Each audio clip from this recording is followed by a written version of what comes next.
Just a little more background on myself. I'm from Chicago, Illinois. I'm 20 years old, and I don't have a college degree. I kind of took an unconventional way to get into the political process.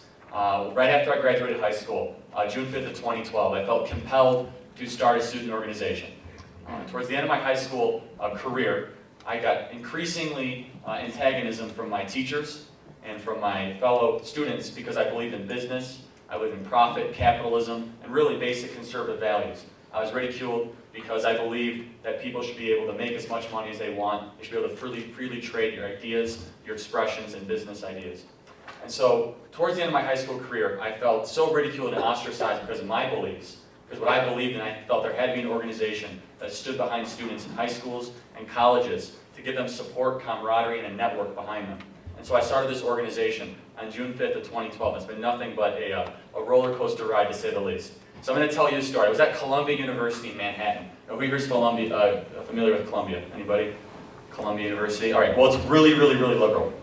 Extremely liberal. So I went out there to Manhattan about 10 months ago, and I sat with a friend of mine, and he said, all right, Charlie, I'm going to a economics class. Do you want to come with? I said, sure, I'd love to come with. He said, all right, you can come with, but just don't say anything. Just sit in the back of the, I know you're really into this whole free market thing. He's a liberal. And he said, just don't say anything. I said, all right, fine. So I sat in the back of the class, like 300 kids. It's one of those gen ed freshman classes. I want to get it done really quick type thing. And the professor comes in, he has hair down to here. Your professors have hair down to here, right? He comes, the typical liberal Manhattan professor. He walks in, and he's going through supply and demand curves, the usual, nothing really controversial. And I'm sitting in the back on my phone, just playing around. I said, this is going to be a boring class. But halfway through, and he says, those evil capitalists, always making all that money.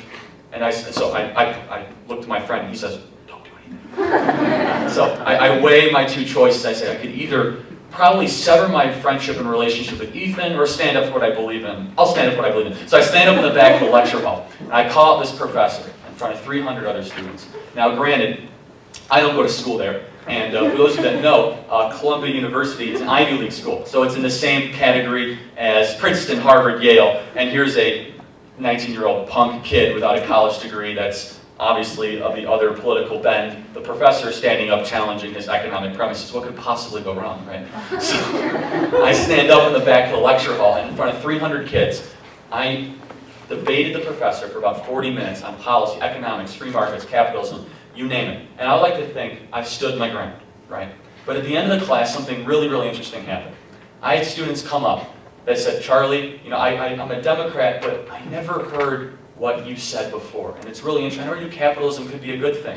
I never knew individuals pursuing their own self-interest could help other people as well. Thank you for doing what you did. We've been starting groups all across the country. Our organization was empowering students on economics and free markets and capitalism. We asked the question, what is capitalism? What are these things? But being able to be in a liberal bastion in Columbia University and to be around students that are really bright, and to be able for me to stand up and to enlighten and have future members that we actually are in our organization now that were in that lecture hall is extremely valuable. Well, what is capitalism? I like to look at capitalism.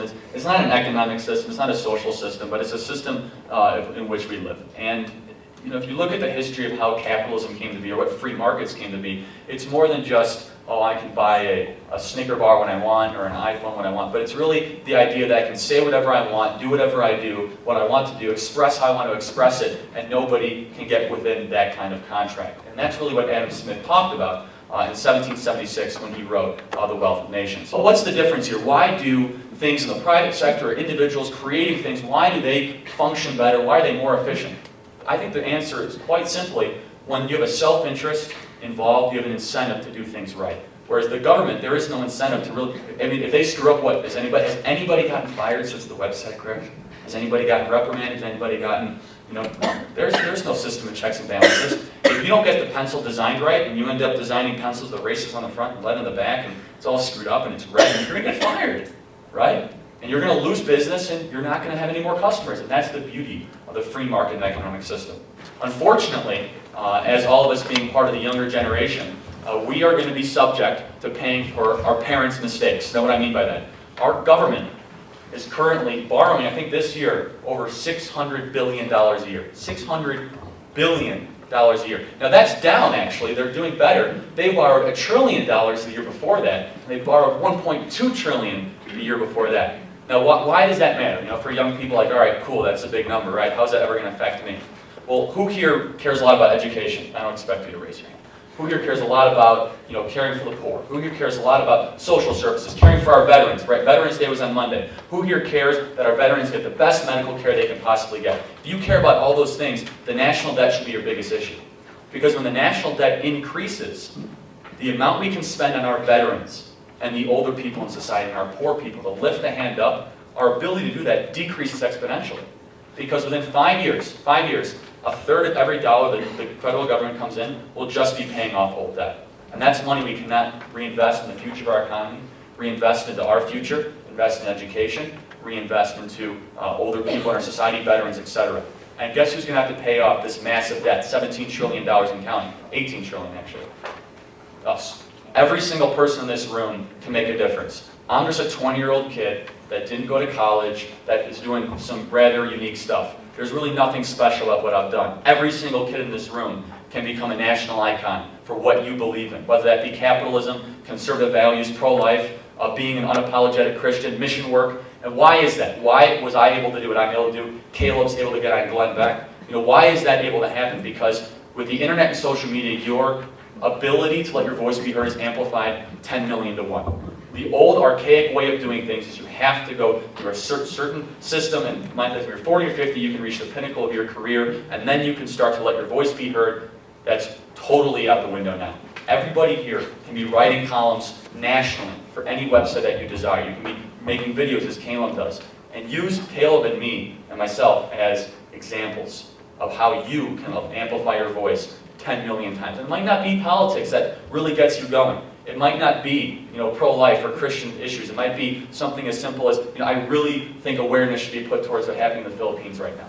And that's civic engagements. Things that are happening currently is extremely important to our future. And that using social media, using your own voice is really important. If anybody likes what you heard today from me, you want to get involved in my organization, I have a pocket full of cards, and I would love to give them out. And you can shoot me a text or an email. You can write for our website, which is a really, really great way to get involved. If you want to let your voice be heard, we have a heavily trafficked audience of people all across the spectrum. We have about 250 young people writing for our site right now. We'd love to increase that number. We accept almost everybody, so please, if you're interested in that, come take one of my cards or just sign up. We have a sheet up here. If you want to start a chapter, if you're really interested in grassroots activism, we have lots of ways you can get involved that way. If you want to do videos, we want to get you involved and you fighting for your future, because it may not seem like the debt really matters. It may not seem what's happening in Washington is going to directly affect you, but unfortunately, the public policy that has been passed over the last 20, 30 years is going to be affecting you. It's going to be affecting your lifestyle, your career, and the way your life will be lived. And if you're not going to take a stand for your own future, then somebody else is going to make the decision for you. Thank you.